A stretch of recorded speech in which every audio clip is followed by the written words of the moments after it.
Pessoal, de novo estamos aí retornando os estudos de Gênesis e dando seguimento ao capítulo 1 de Gênesis. Nós estaremos agora olhando um pouquinho de como foi a criação.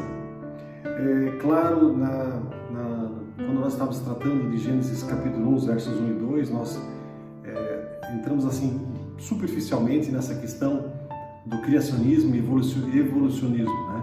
É claro que o propósito aqui não é apresentar a evolução, mas sim a criação, porque nós entendemos que o mundo foi feito, o mundo foi criado.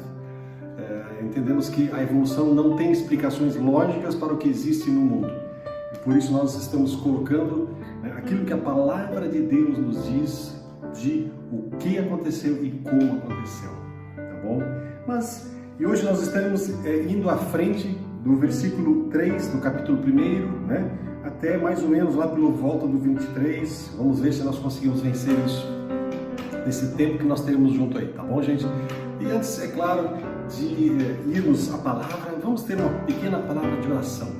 Senhor nosso Deus, muito obrigado porque podemos aqui estar.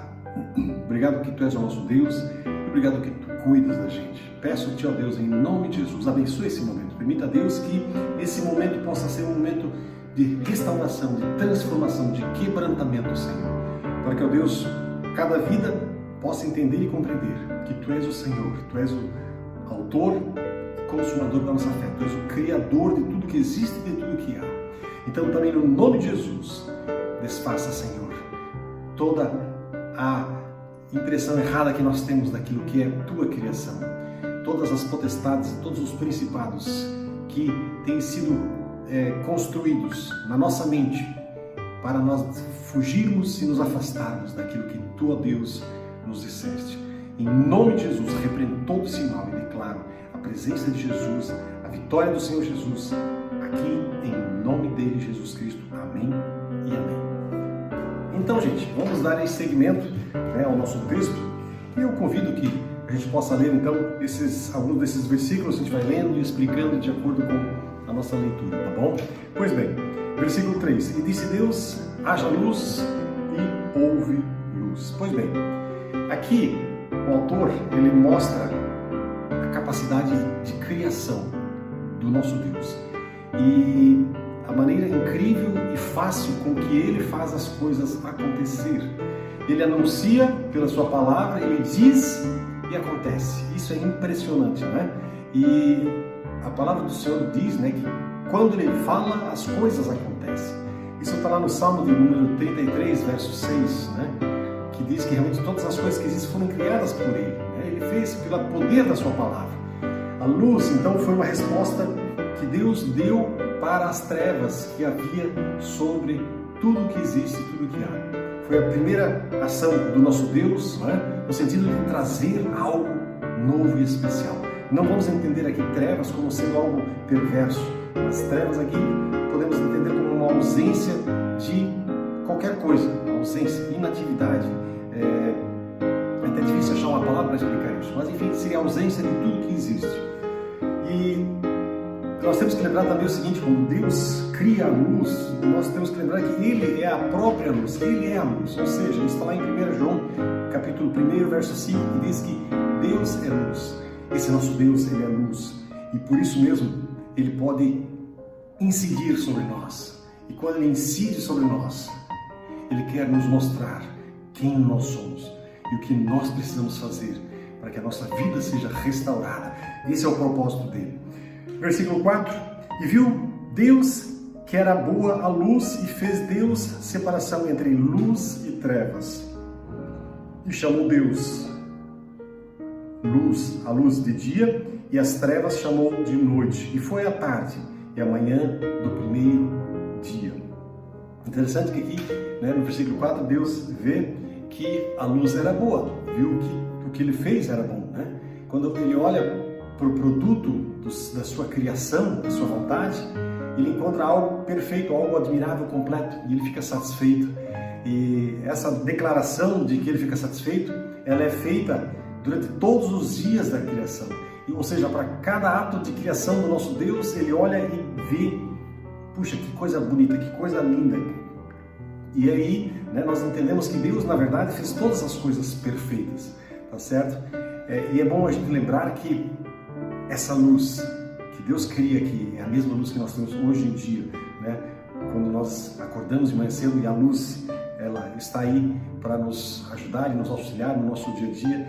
Isso é produto daquilo que Deus fez para nós. E aí no verso 6, né?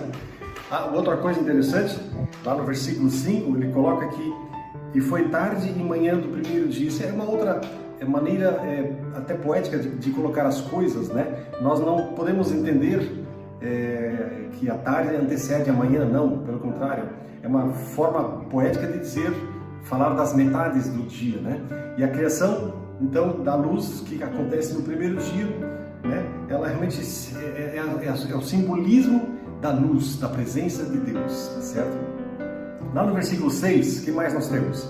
E disse Deus: haja uma expansão. Algumas traduções falam em firmamento no meio das águas, e haja separação entre águas e águas. E fez Deus a expansão e fez separação entre as águas que estavam debaixo da expansão e as águas que estavam sobre a expansão. E assim foi.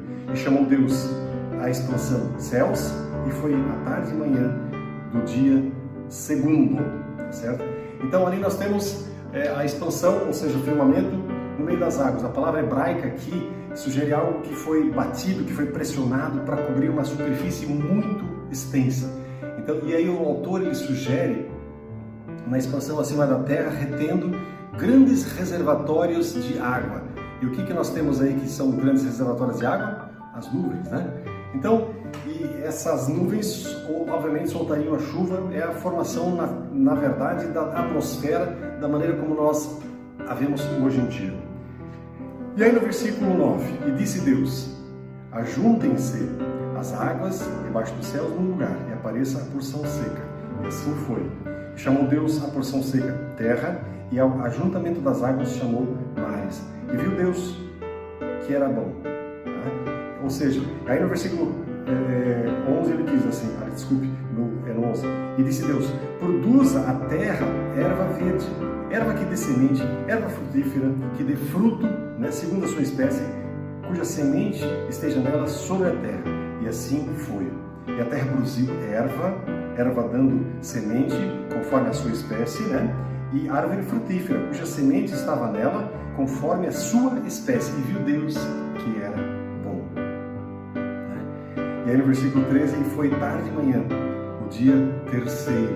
Ou seja, aqui então nós temos, né, Deus produzindo, Deus fazendo acontecer toda depois da porção seca, tá certo? Porque até então havia água sobre toda a superfície, e de repente Deus diz: olha, agora vamos fazer surgir a porção seca, ou seja, a terra, os continentes, da maneira como também nós conhecemos.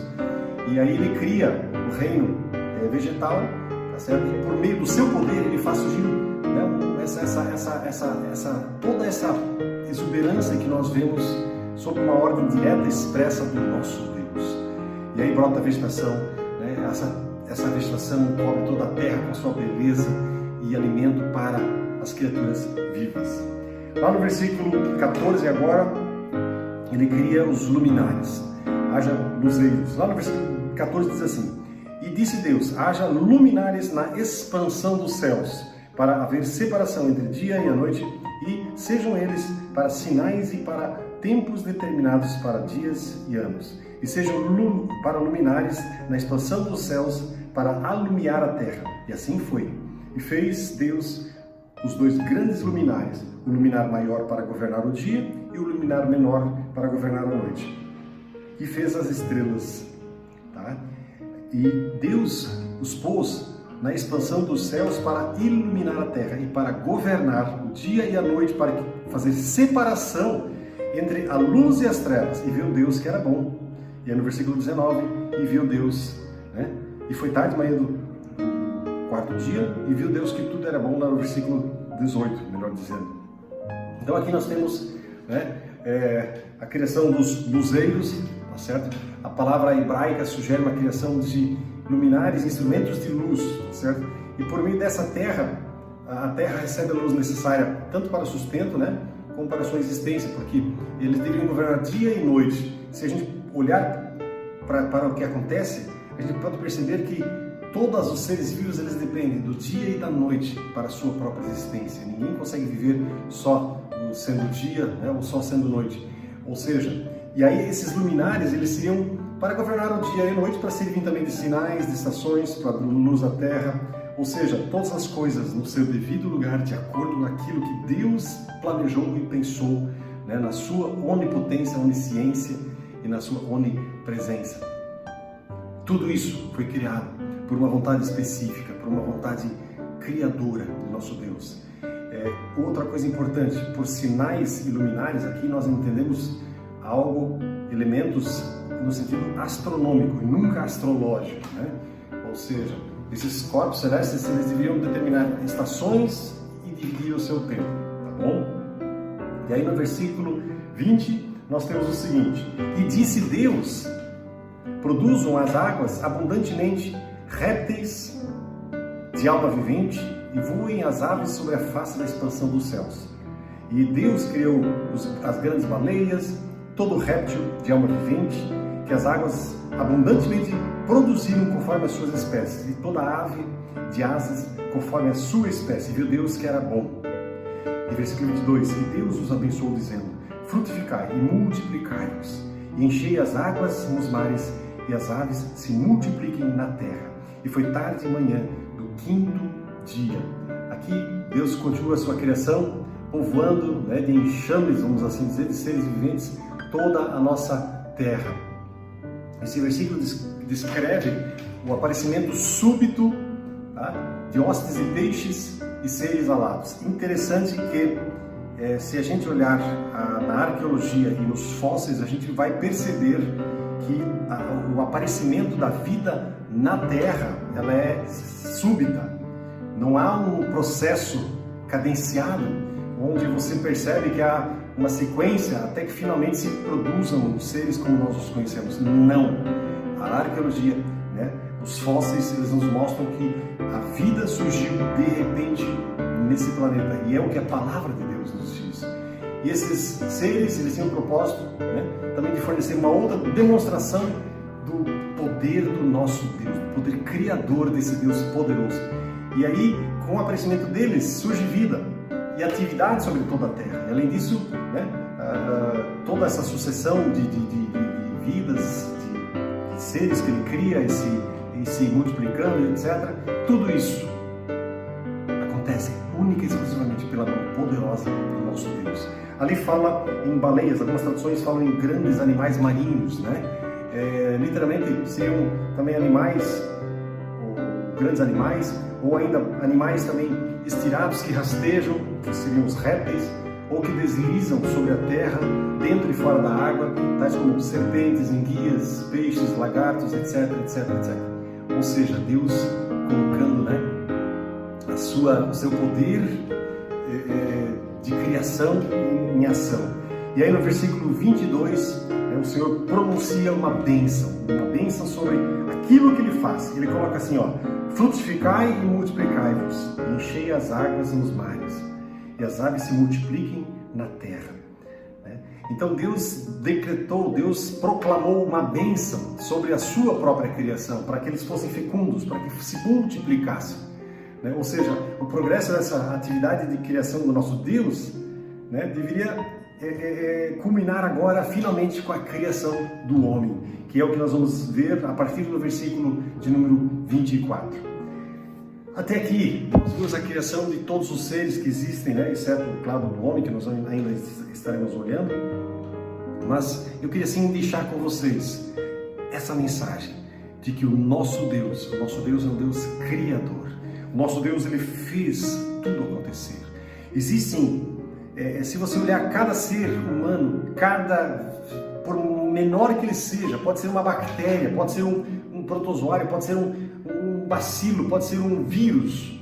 Se você olhar a complexidade que envolve esse pequeno animal, ou que dirá dos grandes animais, né, dos seres humanos, ou ainda dos seres maiores ainda, nós vamos descobrir que existe um processo tão meticuloso, tão impressionante, né, em que somente uma mão poderosa poderia fazer isso acontecer.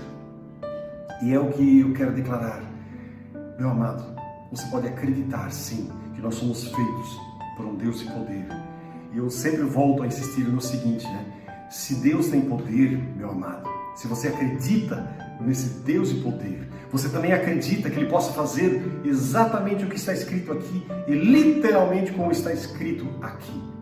Eu não vou discutir aqui sobre se os dias eram literais ou não. Eu entendo que poderiam muito bem ser literais, sim. Mas não é esse o propósito aqui. O que eu quero declarar, o que eu quero deixar com vocês é o seguinte: você pode crer num Deus de poder. E se você acredita num Deus de poder, você também vai acreditar que a criação foi obra pensada por um Deus, por um ser superior que tem realmente esse poder para isso. Meu amado, esse ser superior, ele quer ter um contato com você. Ele quer falar contigo, ele quer entrar no seu coração. Esse ser superior, ele enviou o seu Filho amado Jesus Cristo para que nós pudéssemos ter um caminho para poder chegarmos até Deus, nosso Pai. Então, meu amado, o caminho para Deus se chama Jesus Cristo. E é sobre esse caminho que eu e você precisamos caminhar. Que esse caminho traga luz, traga vida, traga cura, traga salvação, traga realmente harmonia e o equilíbrio que você tem tanto buscado na sua vida. Você pode encontrar nele, em Cristo Jesus. Clame por esse nome, Jesus Cristo, e Ele virá com graça. Amém? Vamos terminar orando, meus amados. Pai querido, muito obrigado porque a Tua palavra, Senhor, ela é poderosa. Obrigado a Deus porque nós podemos olhar para a Tua palavra e saber que aqui nós temos vida e que aqui nós temos realmente respostas, Pai. Eu sei que muitas pessoas olham para essas palavras aqui e não encontram as respostas. Por quê? Porque na verdade o coração delas está cheio de outras coisas. Elas precisam jogar fora toda a tralha de sujeira que tem carregado na sua vida.